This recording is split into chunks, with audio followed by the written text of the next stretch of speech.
സംഭവം അധ്യായം 1 സിനിമ കണ്ടു കേട്ടോ. അടിപൊളി മൂവിയാണ്.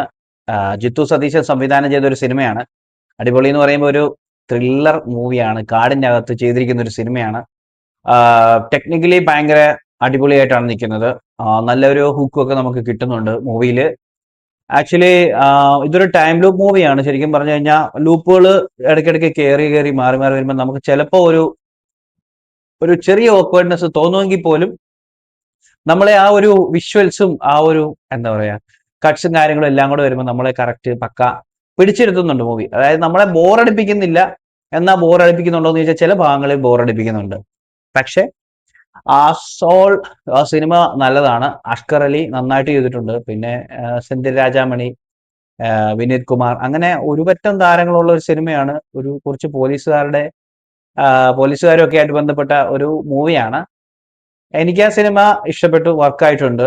പിന്നെ എല്ലാരെയും സംബന്ധിച്ച് കാണുമ്പം ഈ ഞാൻ പറഞ്ഞ ചില കാര്യങ്ങൾ, ഈ ലൂപ്പുകൾ മാറി വരുമ്പോഴൊക്കെയോ ചിലപ്പം അങ്ങനെയുള്ള കുറച്ച് കാര്യങ്ങൾ വരുമ്പം ഉണ്ടാകുന്ന ചില കൺഫ്യൂഷൻസ് ഇല്ല, ഒരു റിപ്പറ്റീഷൻ വരുമ്പോൾ ചിലപ്പോൾ നമുക്കൊരു എന്താ പറയുന്നത്, ചിലർക്ക് അതങ്ങ് ഒക്കത്തില്ല. പക്ഷേ ഓൾമോസ്റ്റ് ഒരു 80-90% ആൾക്കാർക്കും സിനിമ ഇഷ്ടപ്പെടും. കാരണം ഞാൻ ഈ സിനിമ ആക്ച്വലി ഇതിന്റെ ട്രെയിലർ കണ്ടതിന് ശേഷമാണ് എനിക്ക് ഇൻട്രസ്റ്റിംഗ് ആയി. പിന്നെ അദ്ദേഹത്തിന്റെ ഷോർട്ട് ഫിലിം കണ്ടായിരുന്നു. ഷോർട്ട് ഫിലിം കണ്ടപ്പം ഒന്നുകൂടെ ഇൻട്രസ്റ്റ് ആയി.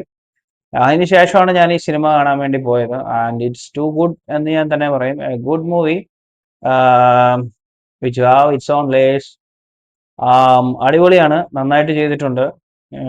എന്താ പറയാ, അത്യാവശ്യം നന്നായിട്ട് അതിന്റെ ഒരു സൗണ്ടും ക്വാളിറ്റിയും എല്ലാം നല്ലതാണ്. കാരണം കാടിന്റെ അകത്തൊക്കെ ഒരു സിനിമ ചെയ്യുമ്പോഴത്തേക്കും ആക്ച്വലി അതിന്റെ കാടിന്റെ ഒരു ആംബിയൻസ് വേണം. പിന്നെ ഒത്തിരി വൃത്തികേടായി പോകരുത്. വൃത്തികേടെന്ന് പറഞ്ഞാൽ ചിലപ്പം ലൈറ്റിങ്ങിന്റെ കാര്യങ്ങൾ, ഒത്തിരി കാര്യങ്ങൾ ശ്രദ്ധിക്കാനുണ്ട്.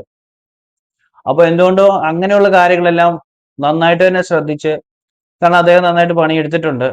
സിനിമയിലെ ആക്ടേഴ്സ് ആരും തന്നെ വെറുപ്പിച്ചിട്ടുണ്ട്.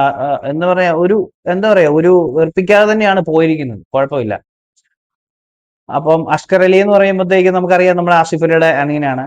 അപ്പം എവിടെയൊക്കെയോ അതിൻ്റെ അകത്ത് ആസിഫ് അലി ആണെന്ന് നമുക്ക് തോന്നിപ്പോകും. അതാണ് പുള്ളിയുടെ ഒരു ഇത്. പിന്നെ ബ്ലഡ് അല്ലേ, അപ്പം അതുപോലെ തന്നെയല്ലേ വരുള്ളൂ. അപ്പം എന്തായാലും ആസിഫ് അലിക്ക് ഒരിക്കലും ഒരു പേരിന് മോശം വരാത്ത രീതിയിൽ തന്നെ അനിയനും കളത്തിൽ നന്നായിട്ട് തന്നെ വരുന്നുണ്ട്. അതാണ് ഏറ്റവും വലിയ രസം. എന്താ പറയാ, സിനിമ അടിപൊളിയാണ്. എല്ലാവരും പോയി കാണുക. എന്താ പറയാ, എഡിറ്റിംഗ് വൈസ് ആണെങ്കിലും അതിന്റെ വിഷ്വലൈസിങ്ങും അതിന്റെ സൗണ്ട് ക്വാളിറ്റിയും എല്ലാം നല്ലതാണ്. നല്ല തിയേറ്ററിൽ തന്നെ പോയി കാണുക. ഇപ്പം നല്ല തിയേറ്റർ എന്ന് പറയേണ്ട കാര്യമില്ല. ഇപ്പം വരുന്ന തിയേറ്റേഴ്സ് എല്ലാം തന്നെ അത്യാവശ്യം നല്ല സൗണ്ട് ക്വാളിറ്റി ഉള്ള തിയേറ്റേഴ്സ് ആണ് ഇപ്പം വരുന്നത്. ഇപ്പം അത്യാവശ്യം നല്ല പുതിയ പുതിയ തിയേറ്റേഴ്സ് വരുന്നുണ്ട്. അപ്പം ഇങ്ങനെയുള്ള സിനിമകൾ പോയി കാണണം. കാരണം നമ്മൾ സ്റ്റാർ കാസ്റ്റ് നോക്കി ആയിരിക്കില്ല സിനിമ കാണാൻ പോകുന്നത്. ഈ there is A good content, നല്ലൊരു കണ്ടന്റ് ഉണ്ടെങ്കിൽ ഉറപ്പായിട്ടും സിനിമ പോയി കാണുക, സിനിമ വിജയിപ്പിക്കുക. സിനിമ എന്ന് പറയുമ്പം നമുക്കറിയാലോ, നമ്മുടെ ആൾക്കാർ നമ്മൾ ഓരോ പ്രേക്ഷകനെയും പിടിച്ചിരുത്താനുള്ള എന്തെങ്കിലും ഒരു ഹുക്ക് അതിലുണ്ടെങ്കിൽ ഉറപ്പായിട്ടും ആ സിനിമ വിജയിച്ചിരിക്കണം.